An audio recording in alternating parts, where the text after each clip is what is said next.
Josh Hunter. I'm in Santa Monica, California. I got a couple of terms I'd like to introduce, phrases to introduce, type of slang that I make up from time to time. The first one, and it's like a phrase that you say. Okay, it's called Q Lush Life. That's C-U-E Lush, L-U-S-H Life. And what this you use this phrase when I was younger, and whenever like I liked a gal or a lady, and she didn't like me back, like I'd always have like this routine. I'd have this routine that I'd go through. It would happen so frequently. So if I liked a woman and like she didn't like me, I'd have like a set of songs that that I'd always listen to. And one of those songs was "Lush Life," as sung by Johnny Hartman. I don't know if he's the first one to ever sing the song or if he wrote it or whatever, but that's like, you know, that's my go-to for when a lady doesn't like me. I mean, you know, like in a romantic way where I have all these expectations, like, oh, you know, because I have the expectations, but I never have a picture of it. It's always just like this generic feeling or whatever. Anyway, so you say "Cue Lush Life" whenever like you've been like a little too dramatic about someone not liking you back or something. So it's like, oh, dude, you know, I really like this chick, but she was like, no, you're just a friend, like you're just a brother to me or something. And you're like, oh man, why couldn't we be together? You know, that is. And then like, if you're telling this to someone, or if you're telling it to yourself, that's when someone is supposed to say, okay, cue Lush Life. Like play that song. Good afternoon. Play the song Lush Life. Anyway, so it's only meant to be used when you've been rejected, and you just, you know, it's supposed to make sure that you don't take it too seriously. Is what it's supposed to do. It's like, all right, so yeah, so someone didn't like you. Don't worry about it. You don't take it so seriously. You probably have better things that you ought to be doing with your time. All right.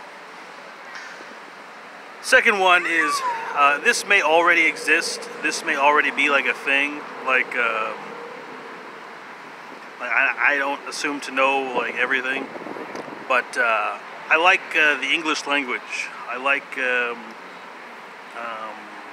United Kingdom, you know, England and all that. And sometimes I really like not their slang, but just like the way they say things. You know, as compared to, sometimes I feel like a fanboy, you know, for like the United Kingdom. I feel like if the United Kingdom was like a band or something, like I'm like a fanboy, or like, you know, some group of like some you know, celebrity or whatever. So I don't know if this is already the case, but I think there was supposed to, this may be what they already refer to as. It may be a slang or whatever that already exists. But if it doesn't, I think somebody missed a spot. Like they were supposed to be, you know. And I think you're supposed to refer to rent as like rents. Like when you have to pay rent every month, it's like, didn't make rents this month. You know, I think that's supposed to be like something that you say, you know, if you're from the United Kingdom. Instead of saying like rent, you say rent. We add an S to it. And that may already be the case. People may already be saying this. And then like I said, sometimes I need an example of my own ignorance. That way I have a better idea where I need to be corrected, that type of thing. So I think, so if you're from the United Kingdom and you say, oh, I got to pay rent this month, or I couldn't pay rent this month, you say, didn't make rents this month, didn't make the rents. And I think that should be like a term, but only like in the United Kingdom. It shouldn't be associated with any other, like, like, you know. Right, anyway,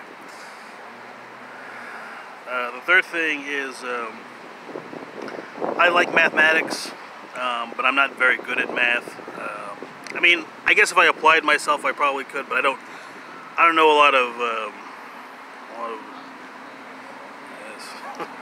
I don't know a lot of things about math, but I do like geometry as well. So what I call it is when I perceive myself as having understood some type of geometric concept. If I feel that I've understood it, that doesn't mean that I've actually understood it. Instead of saying, oh, that's you did a good job on that, you did a good job on that geometry there. I call it, man, that's some good metry. When I've done good like geometrical work, I say that's some good metry right there. That's metry. That's some top-notch metry. Obviously, that's a what do you call it? The word or phrase metry can go into various other words, such as telemetry and other terms. But for some reason, in this case, whenever you say just like metry, that's referring to geometry. So that's what I'm calling the slang right now. So even though metry goes into a lot of other words, it's referring to geometry. I'm claiming the slang area right now. Alright, so, what was that, 3? Lush Life, right? Metry.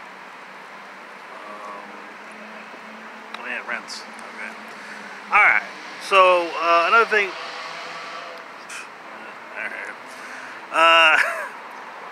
It's got a week.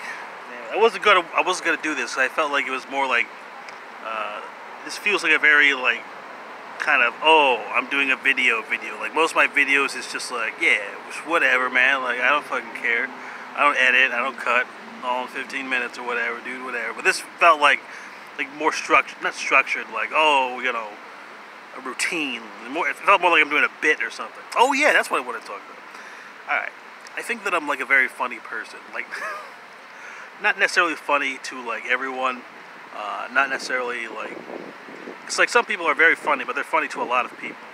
To me, when I have examined my life and all things, and I don't mean funny in like some tragic way. I mean like genuinely funny, like technically funny. Like if funniness were something that was an actual study, something that like you could get a degree in, and someone could say, oh yes, he's technically very, very funny. I consider myself one of the most technically funny people that I know, and that's not like. You can be technically funny and not like ever tell a joke as well. But then the other day I realized, what if I got the sense that like there were like people who were funnier than me, like technically like funnier, and I don't know. It made me a little sad, because I'm so like a part of like how I feel about myself is based on this idea that I'm funnier than everyone else. And I've never met anyone who's funnier than me. Like technically funny. I don't mean like I mean like because when you laugh like at a joke, like that's like a one-time thing. But like if it's something that you can like it's like a slow laugh. Like when you like ha ha ha, that's a fast laugh. A slow laugh is something that you like just kind of like over time. Like it's like a big chunk of funny, like a big old drop of funny, a load of funny loaf maybe.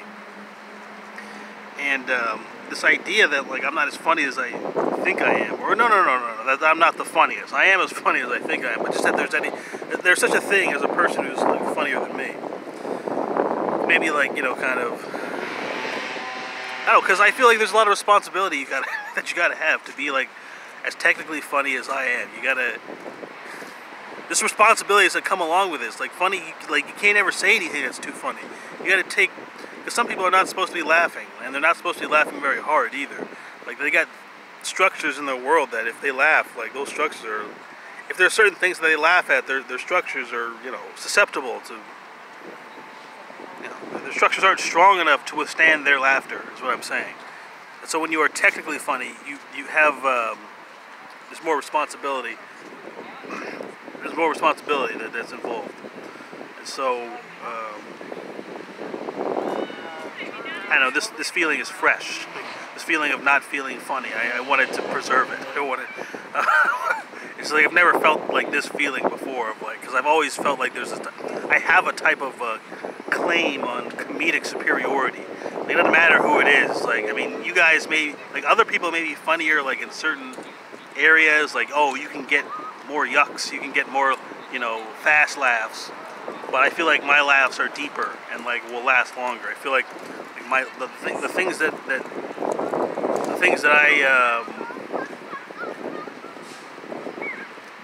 the, th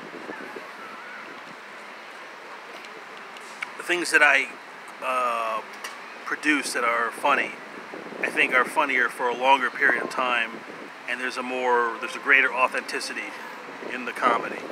And so it was just humbling to know that I'm not as funny as I think I am. And it actually makes me, I mean, it made me feel sad, but it also makes me feel kind of good, because I feel like I have less responsibility now. Like, now that I know that I'm not like the funniest, like I don't know, I feel like I could take like a little vacation. Like I can just like do what I want to do. Like my crown is finally getting a variety of skull. Okay, and let's see this other thing. All right. I also did you hear about this? Did you hear about this? So you know. So with regards to marriages, like people getting married, I think like one of the reasons why marriages, like a lot of marriages, like don't last like very long, or that they're like shitty or whatever. All right, I'm not calling people's marriages shitty. I'm saying why there are people who feel they have shitty marriages. I think you need to have like 10 people or 10 marriages. So I guess that would be 20 people who represent like the best marriages of all time. And if people had like good marriages that they could study, like I think you get a lot of good marriages. Nobody knows like who has the best marriage, like, you know, because people compete, but no one can say like definitively, oh, these guys have the best marriage, or these guys had the best marriage, or whatever. And if you had like 10 good examples, which would be 20 people, I think you'd have a pretty, because you can't just, because some people like their marriages are based on like religion, or they're based on, you know, where they're from, you know, that type of thing. So I think if we could say conclusively, oh, these 10 marriages are the best marriages of all time. Not necessarily in a competitive way, but simply so that people know, like, this is what you have to do to have a good marriages. Because a lot of people are just guessing, you know. It's like they feel good, and they feel good around this person, and they're like, well, it's not like that shitty, so I guess we'll like stay together or something for a long time. And that's not like enough grounds to like have a good marriage. You need to see someone and know like from start to finish, you know, like how they got to that. I'm not saying that it has to be, and I'm not saying this is the way that you would do that. I'm just giving an example of what you could do if you wanted to have better marriage. Because when people see like with something really working well, they're gonna try and imitate. They're gonna try and make their own version of it. And if we just have something like written down, not necessarily written down, I mean, you know, something made official. Not necessarily official, but like everyone is in very great agreement. Like, this is a good marriage, to the point where people aren't even jealous, you know? Because like, for example, like Michael Jordan, like he's a very good basketball player, and like people, to my knowledge, like people aren't necessarily jealous of Michael Jordan, like even though he's like a fucking great basketball player. It's just like one of those things, like, oh, he is a very fantastic basketball player, and it's not about, I don't know anyone who would be jealous, like when you're at that level. It's like it would be, you know, absurd to be jealous. Like there's nothing you could do. You couldn't even, you know. All right. So yeah. So we just need 10 good examples of like a really great marriage. Some people have like a better idea, you know, so they're not just guessing.